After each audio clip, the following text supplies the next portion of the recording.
अशी माहिती आहे. तर खासदार ओमराजे निंबाळकर आतापर्यंत पुण्यामध्ये होते अशी माहिती होती. कालपर्यंत ते पुण्यामध्ये होते. तसंच आज ते जिजाऊंच्या पुण्यतिथीच्या कार्यक्रमामध्ये देखील सहभागी झाले होते. कारण तसा त्यांनी एक व्हिडिओ नुकताच एक्सवर पोस्ट केलेला आहे. त्यानंतर आता खासगी विमानानं ओमराजे निंबाळकर दिल्लीमध्ये पोहोचल्याची सूत्रांची माहिती आहे. ऑपरेशन टायगरची सध्या जोरदार चर्चा सुरू आहे. शिवसेना उद्धव ठाकरे पक्षाचे 6 खासदार हे एक वेगळा गट स्थापन करणार आहेत अशी चर्चा जी आहे ती सध्या सुरू आहे. आणि यामध्ये धाराशिवचे खासदार असलेले ओमराजे निंबाळकर हे सुद्धा या 6 खासदारांमध्ये आहेत अशी चर्चा सुरू आहे. ते सुद्धा दिल्लीला गेलेले आहेत अशी एक चर्चा सुरू आहे. मात्र ओमराजे निंबाळकर यांच्यासोबत फोनवरती चर्चा करत असताना ओमराजे निंबाळकर मी पुण्यातच आहे असं खरं तर आमच्यासोबत संवाद साधताना ते म्हणताय. सध्या बाणेर इथल्या एका प्रशस्त इमारतीमध्ये 16व्या मजल्यावरती 1602 हे खरं तर त्यांचं हे निवासस्थान आहे. याच ठिकाणी सुद्धा आम्ही येऊन चौकशी केली असता ओमराजे निंबाळकर जे आहेत ते सध्या घरी नाहीत. घरच्यांनी सुद्धा माध्यमांशी कुठलीही प्रतिक्रिया देण्यासाठी नकार दिलेला आहे. ते चित्र आपल्याला पाहायला मिळतं. नक्की ओमराजे निंबाळकर पुण्यामध्ये आहेत असं ते सांगतायत. खरं तर काही वेळामध्ये हे आपल्याला चित्र स्पष्ट होईल. मात्र सध्या मी दिल्लीत नसून पुण्यात आहे असं ओमराजे जे आहे ते सांगताना आपल्याला पाहायला मिळते. कॅमेरामॅन अभिजित सोबत लक्ष्मण जाधव, TVN मराठी, पुणे. ह्या प्रायव्हेट बैठकीसाठी पक्षाच्या बैठकीसाठी हा व्हीप लागू होईल की नाही मला सुद्धा शंका आहे. आणि हा शेवटी प्रश्न सगळा सर्वोच्च न्यायालयामध्ये अजूनही प्रलंबित आहे. सर्वोच्च न्यायालयाने आता हे सगळं क्लिअर केलं पाहिजे.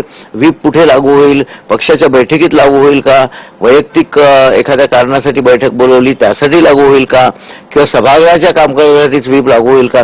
हे सगळे मुद्दे इतके क्लमझी आहे आणि लिगली डिबेटेबल आहे. हे खरं म्हणजे सर्वोच्च न्यायालयाने हे सगळं आता त्या प्रकरणामध्ये स्पष्ट केलं पाहिजे. कारण हे सगळे मुद्दे त्यावेळेस सुद्धा उपस्थित झालेले आहेत. खरं तर पण या 6 खासदार जे आहेत ठाकरे गटाचे ते एक वेगळा गट स्थापन करू इच्छितात. त्यांनी लोकसभा अध्यक्षांना पत्र देण्याच्या त्या तयारीत आहेत. एकनाथ शिंदे देखील दिल्लीमध्ये आहेत. परंतु या सगळ्या संदर्भात आता ठाकरेंकडे कोणते पर्याय उपलब्ध असणार आहेत की ते या सगळ्या गोष्टी आपल्या हातात पुन्हा वाचवू शकतील? नाही, यामध्ये त्यांनी आता पहिला जे आहे उपाययोजना त्यांना व्हीप जारी केलेला आहे की म्हणजे ती एक भीती त्यांनी दाखवलेली आहे.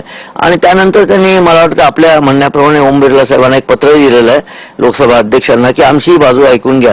जसं कोर्टामध्ये कॅबिनेट पिटिशन आपण फाईल करतो त्याप्रमाणे निर्णय घेण्याच्या अगोदर आमची बाजू ऐकून घ्या असं सुद्धा पत्र त्यांच्या प्रतोदांनी लोकसभा अध्यक्षांना दिलेलं आहे. तर या आधारे आता ते डॅमेज कंट्रोल एक्सरसाइज त्यांचा सुद्धा चालू आहे असं दिसतं. आणि यांचं सुद्धा जोरात ते जे काही प्रकरण आहे ते जोरात चालू आहेत. आणि त्यांनी स्वपत्र देण्याच्या विचारात आहे. 6 खासदार जर पण त्या खासदारांचा पुढे पर्याय की मूळ पक्ष त्यांचाच आहे हे त्यांना एक सिद्ध करता आलं पाहिजे. ही प्रक्रिया मात्र कायदेशीर आणि कॉन्स्टिट्युशनल प्रक्रिया आहे ती त्यांनी राबवली पाहिजे.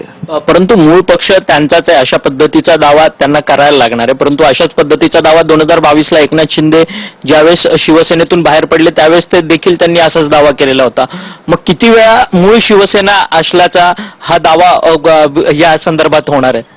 म्हणूनच मला एक या संदर्भात मी एक कायद्याचा आणि घटनेचा अभ्यासक म्हणून न्यायालयाचा संपूर्ण आदर राखून हायकोर्ट, सुप्रीम कोर्ट, त्यांचे जजेस या सर्वांचा आदर राखून मी एक नम्रपणे असं मानतो की हे कॉन्स्टिट्यूशनचं इंटरप्रिटेशन करणं हे सर्वोच्च न्यायालयाचं काम आहे.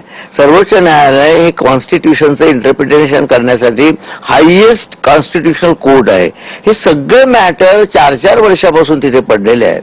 गवई साहेब गेले, चंद्रचूड साहेब गेले, सूर्यकांत साहेब, कुणीतरी या प्रकरणाला हात लावून हे सगळं मॅटर स्पष्ट केलं पाहिजे. आज पॅरा 4 आहे, पॅरा 2 आहे, मर्जर आहे, हे सगळे कन्सेप्ट स्पष्ट झाले पाहिजे. आज जो कायदा आता